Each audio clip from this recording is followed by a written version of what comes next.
Саламатсыздарбы? Менин атым Кубанычбек Тургунбаев. Мен Агрардык университетте Токой чарба жана мөмө жемиш өстүрүүчүлүк кафедрасында иштейм. Ушул жерде кафедра башчысы, айыл чарба илимдеринин доктору, профессордун милдетин аткаруучу болуп иштеп келем.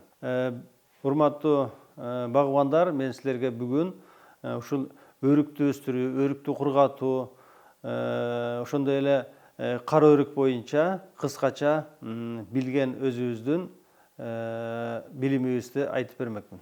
Негизинен өрүк бул айтып кетсек адам баласы үчүн өтө пайдалуу, витаминдүү өсүмдүк болуп эсептелет. Өрүк Кыргызстанда бул илгертен бери өстүрүлүп келген.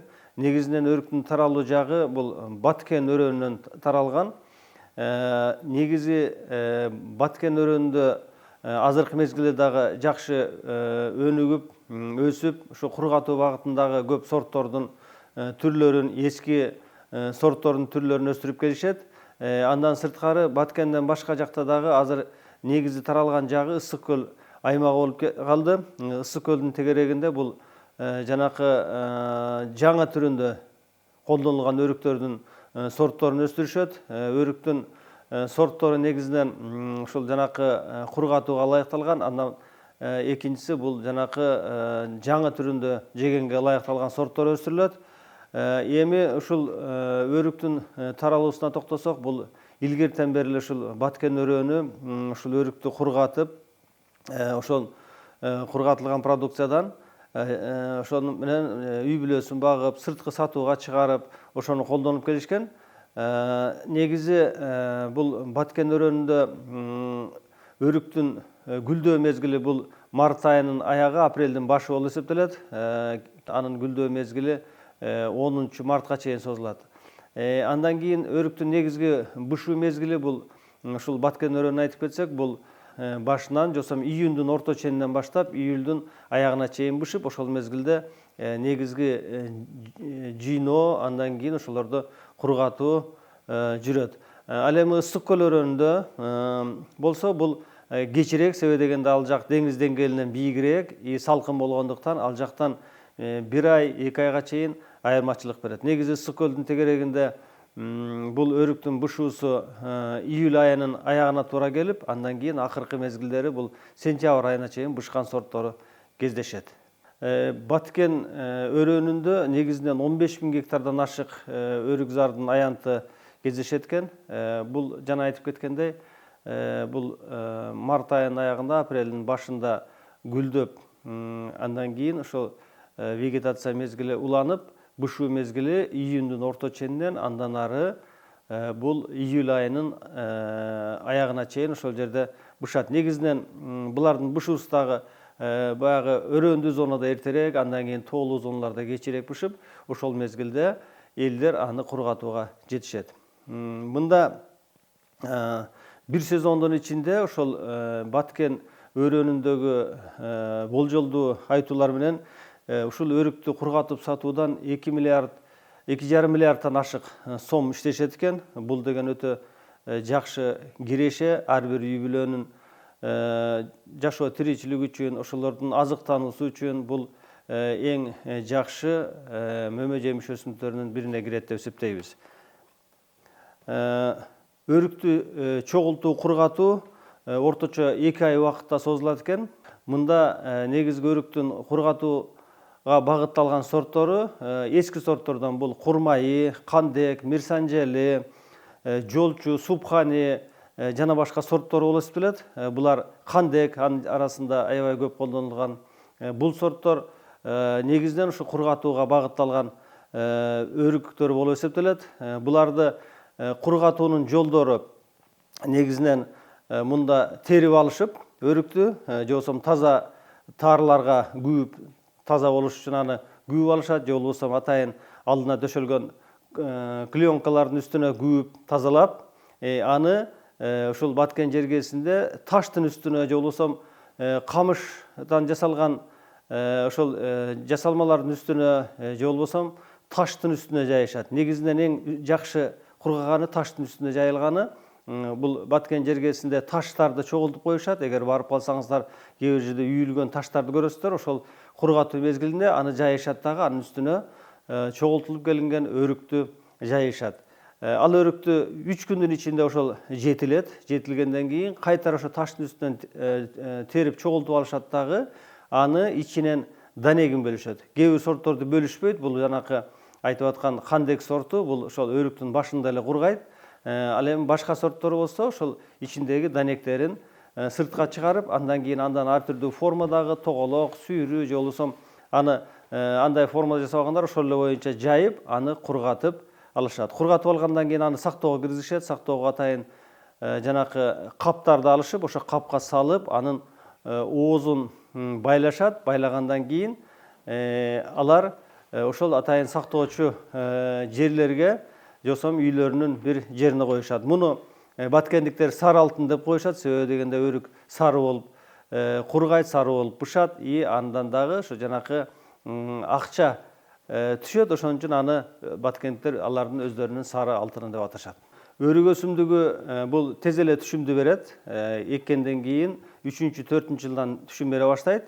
Негизи өрүктөр кычкылдуу топуракты, жарык жерлерди, кургакчылыкты талап кылган өсүмдүк. Нымдуу жерлерде, оор топурактарда жакшы өсө албайт. Ал жерде ал өзүнүн жакшы өсө албагандыгын көрсөтөт, түшүмү дагы начар болот. Ошондуктан булар негизи ташта, кумда, кургак жерлерди аябай жакшы көрөт. Өтө сугарганды дагы өрүк жакшы көрбөйт. Негизинен бул дарак 40-80-100 жылдан ашкан дарактарды кездештирсек болот. Ушул жерлерде өсүп, бирок эгерде аны туура кесип, аны туура жолдо уход кылып турса, жанакы эски сорттордой болуп бийик өсүп кетпейт. Андан сырткары жыл сайын жакшы түшүмдүүлүгүнө жетишсек болот.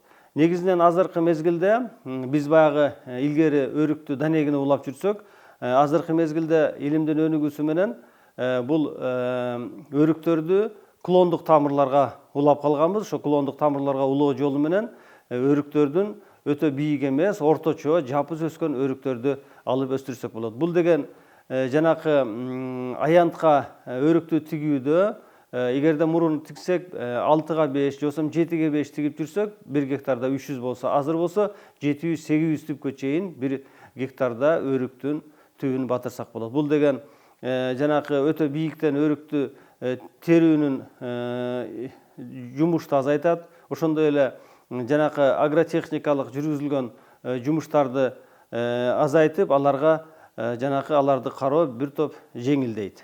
Жалпы Кыргызстан жөнүндө айта турган болсок, өрүк башка региондордо дагы, мисалы үчүн Жалал Абад, Ош областында, ошондой эле Чүй өрөөнүндө, Талас өрөөнүндө, Нарындын Кочкор, Жумгал райондорунда бул өрүк өсөт. Негизинен ал жерлерде жакшы түшүм берип, ушул топурактарында өсөт. Бирок кээ бир жанакы климаттын катаалдыгына жараша өрүк эрте гүлдөгөндүктөн кайтып келген сууктардан үшүп калат. Ошондуктан бул маселени эске алыш керек. Айрыкча могу Чүй өрөөнүнүн өрөөндүү зонасында өтө сунушталбайт. Себеби дегенде жазындасы кайтып келген сууктар өтө көп болот Чүйдө. Ошон үчүн кээ бир жылдары 5-6 жылда бир өрүк жеп калган мезгилдер болот. Андан ары биз Ысык көлдүн тегерегинде бул акыркы мезгилде аябай өнүктү. Өрүк багыты, өрүктү өстүрүү, өрүктүн жаңы сорттору, ошондой эле эски сорттору келди. Негизинен биз жанакы акыркы мезгилдерде ал жакта өрүктүн эски сорттору сатылып, эски сорттор эгилип жүрсө, азыр жаңы эрте бышкан сорттору, андан сырткары транспортабелдүү сортторуна өтө көңүл бөлө башташты. Өрүктүн өстүрүүдөн 1 гектар жерден азыр 1 миллион акчадан ашык пайда таап атышат. Аларды негизинен сыртка сатууда коңшулаш Казакстан, Россия өлкөлөрүнө алып чыгып, аны сатып жатышат. Андан сырткары ушул Ысык көлдүн тегерегинде бул өрүк продукциясынан, ошондой эле башка жер жемиш өсүмдүктөрүнөн пастилаларды жасашат, пастилаларды чыгарышат. Ошондой эле алардан компот, сок аябай жакшы жасалат. Бирок ошентсе дагы Ысык көл өрөөнүнүн тегерегинде муну кайра иштетүүгө көбүрөөк көңүл бөлүп, ошол жерде алардан сок чыгарууну, алардан джем, башка продукцияларды чыгарууну дагы мындан ары күчтөндүрүп ошол жака көбүрөөк көңүл бөлүш керек. Өрүктөр негизинен бул жамгыр көп жааган мезгилде клестоспороз деп коет. Бул баягы мөмөсүнүн сыртына котур чыгып кетет. Ошол котурдан сакташ керек. Көбүнчө ушул ооргадан жабыркашат. Ошондуктан мезгили менен өрүктү эрте жаздан баштап аны обработ кылып туруш керек. Эгерде антпесе өрүктүн жанакы ошол котур пайда болгондон кийин алардын өтүмдүүлүгү, базарда саткан баасы төмөндөп кетет дагы. Ал жакшы жанакы пайдага алып келбейт. Ошондуктан жамгыр көп жааган мезгилдерде, ошондой эле көп сугарган мезгилдерде ошо өрүктөр ушундай ооруларга чалдыгат. Ошондуктан бул ооруну ар дайым оорудан ар дайым арылтуу үчүн атайын препараттар эрте жаздан баштап бардоз суюктугун колдонуп жүрүшөт. Бардоз суюктугун андан башка дагы элдик препараттар бар. Андан башка дагы азыр ушул биздин ушул агрохимикаттарды саткан магазиндерибизде атайын ушул өрүктүн ушу котуруна, башка ооруларына каршы дарылар сатышат. Ушулар менен обработка кылып туруш керек. Өрүктү отургузуу мезгили бул эрте жазда сунушталат. Эрте жазда жанакы көчөт көмүлүп турган жеринен алып келип, аны орундарды даярдап отургузуу. Же болбосо биздин шартта, мисалы үчүн чүйдүн шартында бул мезгил марттын башына туура келет. Марттын башынан ушул апрелге чейинки созулган мезгилде. Ал эми Ысык көлдүн тегерегинде, ошондой эле Кочкор өрөөндөрүндө бул чүйдөн 20 күн кечирээк, анда бул апрелдин башынан орто ченине чейинки мезгилдер болуп саналат. Канчалык эрте отургузган сайын алардын өнүмдүүлүгү, ошондой эле күзгө, кийинки кышка даярдалуусу жакшы болуп саналат. Эми өрүктү кургатууга көңүл бөлө турган болсок, негизи жана айтып кеттик, биз бул июнь айынын аягынан ушул июль айынын аягына чейин өрүктүн бышуу сезону уланат. Өрүктү башынан күүп терип алгандан кийин аны кургатуу процесси башталат. Кургатууда эки жолду колдонушат. Бул негизинен жанакы аларды алтын күкүрт менен түтө түшүп, анын өңүн саргайтып, саргартышат. Бул биринчиден анын өңүн саргайтат, экинчиден зыянкечтердин, курттардын түшүүсүн начарлатат. Алар сары болгону менен, бирок ошол жанакы алтын күкүрт менен теге иштетилип калган болот. Андан кийин натуралдык түрдө колдонушат. Натуралдык түрдө бул ошол терилген боюнча эле аны талаага, жосом баягы айтып кеткен таштардын үстүнө кургатышат. Негизи адам баласынын колдонуусу үчүн ошол жанакы кадимки табигый түрүндө кургатылганы жакшы болуп эсептелет. Буларды кургатууда негизинен жана таштардын үстүнө жайгандан кийин 3 күн таштын үстүндө калтырат экенбиз. Андан кийин аны ошол жанакы кургачуу жерге алып көчүрөт экенбиз. Анын ичинен кээ бир мезгилдерде данектерин сыгып чыгарышат. Ал данектин ордуна чагылган данектин ошол данегин салышат. Кээ бир жерлерде аны ошол эле бойдон кургатышат. Кургатуунун жолдору ушундай ошол жанакы дыйкандын өзүнүн көз карашына болот. Эгерде баасы анын жакшыраак чыксын десе, ага жакшы форма берип, ичине жанакындай данектерди салып, ар түрдүү ыкмалар менен кургатышат. Бул данектерди кургатууда атайын поддондорду жасашат. Бул жыгачтан жасалган поддондор. Ошолорду тизип, ошолор менен эгерде жамгыр жаай турган мезгилдер болуп калса, анда сөзсүз түрдө алардын үстүн пленка менен каптап аны жабышат. Пленка менен каптаганда алар эгерде жамгыр тийип калса, өрүк карайып, ал өзүнүн жана сапатын жоготот дагы, ал дагы жанакы сатууга өзүнүн терс таасирин тийгизет. Андан башка дагы азыркы мезгилде ушул өрүктү кургатуу үчүн атайын заводдон жасалып келген кургатуучу аппараттарды колдонушат. Бул болсо аларды кургатып, аларды калибровка жасоодо, андан кийин аны сатыкка чыгарууда аябай ыңгайлуу шарттарды түзөт. Мындан сырткары өрүктүн дагы данегин колдонушат. Бул данегин ошол чогултуп алып, аны чагып, андан атайын упаковкаларга салып, аны сатыкка чыгарышат. Негизи өрүктүн бардык нерсеси бул пайдалуу болуп эсептелет. Андан сырткары дагы өрүктөн билесиздер, илгертен кыргыздар комуз жасап андан ошо колдонуп келишкен. Башка дагы ушул тармактарда ушул өрүктөрдүн колдонушат. Эми кандек өрүгү жөнүндө айтып кетсек, силер баарыңар көрүп жүрөсүңөр, бул базарларда, маркеттерде, ошол соода точкаларында кандек өрүгүнүн баасы аябай түшпөйт. Быйылкы баасы 500 сомдон ашып кетти, ал эми мурунку баалары бул 200 сомдон түшчү эмес. Өрүктөрдүн арасынан эң кымбат өрүк ушул болуп эсептелет. Кандек өрүгү, бул кандек өрүгүн негизи бул жүрөк ооруга сунушташат. Бул кандек өрүгү өрүктүн башында туруп кургайт дагы, ошол жерден күйүп алса да болот, андан кийин аны күйүп алгандан кийин бир аз дагы тооруступ кургатса болот. Негизи кандек өрүгүн караганга жараша анын кичинекей чоңдугу болот. Ошондуктан базарларда көргөндө дагы кээ бир өрүктөр, кандектер чоңураак болот, кээ бир өрүктөрү майдараак болот. Муну колдонууда кандек өрүгүн кечкисин кружкага салып, аны кайнак суу менен үстүнө куюп коюп туруп, эртең менен алып ичсеңер, ал кадимкидей ошо өзүнүн мурунку бышып тургандагыдай формасына келип калат дагы, аны колдонушат. Бул болсо жанакы жүрөк ооруларга миңдин бири деп даба деп ошону колдонуп келишет элдер. Урматтуу багыбандар, эми кара өрүк жөнүндө айта турган болсок, бул кара өрүк өсүмдүгү дагы Кыргызстандагы эң көп таралган өсүмдүктөрдүн бирине кирет. Негизинен кара өрүктүн таркаган жери бул Аксы району болуп эсептелген. Андан кийинки мезгилде Талас өрөөнү, ошондой эле Кыргызстандын жапай алма токойлордун арасында дагы азыр ошол баягы ошол жерде жашаган элдер аны өстүрүп көбөйтө башташты. Кара өрүк бул негизинен өтө баалуу, адамга өтө пайдалуу, витаминдүү, кээ бир ооруларга дарылык касиети менен өтө белгилүү. Кара өрүктүн таркаган жерлери бул Орто Азияда таркаган, Украинада, Кытайда, ошондой эле Түштүк Америкада таркалып, ошол бизде дагы өзүнүн жакшы көрсөткүчтөрү менен айырмаланып келет. Кара өрүктү негизинен бул жанакы бизде консервациялоодо, алардан варенье жасоодо, повидло жана башка продукцияларды жасоодо өтө көп колдонушат. Ошондой эле компот, варенье жана башка түрлөр азык заттардын түрлөрүн элдер жасап колдонуп келишет.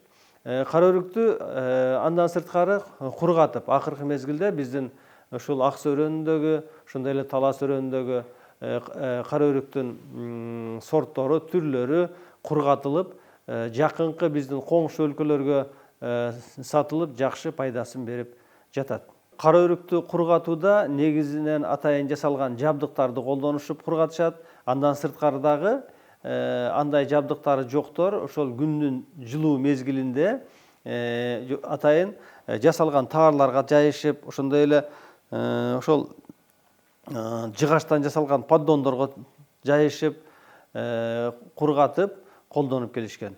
Негизинен бул кара өрүктүн сырты баягы пленка сымал капталган болот. Анын тешилиши, жосом кургашы өтө кыйыныраак болгондуктан сөзсүз түрдө сөөгүн жарып, сыртын тешүү керек. Мында колдонулуучу кээ бир препараттар бар. Ошол кайнап жаткан сууга ошону салып, анын сыртынын кабыгына тешик пайда кылып, андан кийин аны жайып кургатса эртерээк кургайт. Бирок кээ бир салкын жерлерде күзгү мезгилде көп кургап жетишпейт. Ошондуктан сөзсүз түрдө бул кара өрүктү кургатууда атайын жабдыктарды колдонууну сунуштайт элек. Кара өрүк негизинен бул жанагы витаминдүүлүгү жагын айтып кете турган болсок, бул көп ооруларга даба болуп эсептелет. Мунун составында көптөгөн ушул адамга керектүү болгон витаминдер бар. Кара өрүктөн жеңил ич алдыруучу дары катары колдонуп келишкен экен. Андан сырткары дагы мунун жалбырагын колдонушкан. Жалбырагын эрте жазда чогултуп алып, анын дагы дарылык касиеттерин колдонуп келишкен. Негизи карагаттын сорттору аябай көп. Ушул кара өрүк боюнча дагы бизде селекциясы менен иштеген адам бул Солдатов Игорь Васильевич деген ботаникалык бакта иштейт. Бунун ушул жанакы илгерки эски сортторунан чаңдаштырып, андан кийин ошо сырттан алып келинген сорттор менен чаңдаштырып, аябай ушул биздин республикабызга ылайыкталган, сатууга ылайыкталган, ошондой эле кургатууга ылайыкталган, кайра иштетүүгө ылайыкталган сорттор аябай көп кездешет. Негизинен азыркы мезгилде бизде аябай көп колдонулганы бул кургатууга багытталган ушул жанакы үй кара өрүгү, венгерка кара өрүгү аябай көп таркалган. Бул кара өрүктөрдү өстүрүүдө элибиз ошол түгүнөн тамырынан жайып чыккан көчөттөрдү колдонушат. Бул эски байыркы сорттордон болгондуктан бул кара өрүктү улоонун кереги жок болот дагы, ошол тамырынан чыкканды эле колдонуп келишет. Ал эми жаңы жолдо чыккан, селекциялык жолдор менен чыккан кара өрүктөрдү анда сөзсүз түрдө ошол кара өрүккө же болбосо алчага улап аны колдонушат. Негизи кара өрүккө ушул өстүрүүдө ага тамыры болуп, бул кара өрүктүн өзү жана ошондой эле алычаны колдонууну сунуштап кетебиз. Эгерде кара өрүктү тамыр катары колдонулса, кийинки эгерде жанакы жаңы сорттогу кара өрүк болсо, бирок баягы тамырынан эски ошол жанакы байыркы сорттордун көчөттөрү чыга берет. Ал эми алычаны колдоно турган болсо, ал тиги огородду басып кетпеген жанакы ушу бир ордунда туруп өскөн кара өрүк болуп өсө берет. Бирок эгерде жанакы кара өрүктүн үстүндө өсүп жаткан бөлүгү өзгөчөлүгү менен бийик өсүп, же болбосо түшүмдүү аябай болсо, бир мезгилде ал жыгылып калышы же болбосо сынып калышы күтүлөт. Сөзүмдүн аягында айтып кетет элем, эгерде ушул багыт боюнча сурооңор болсо кайрылсаңыздар болот.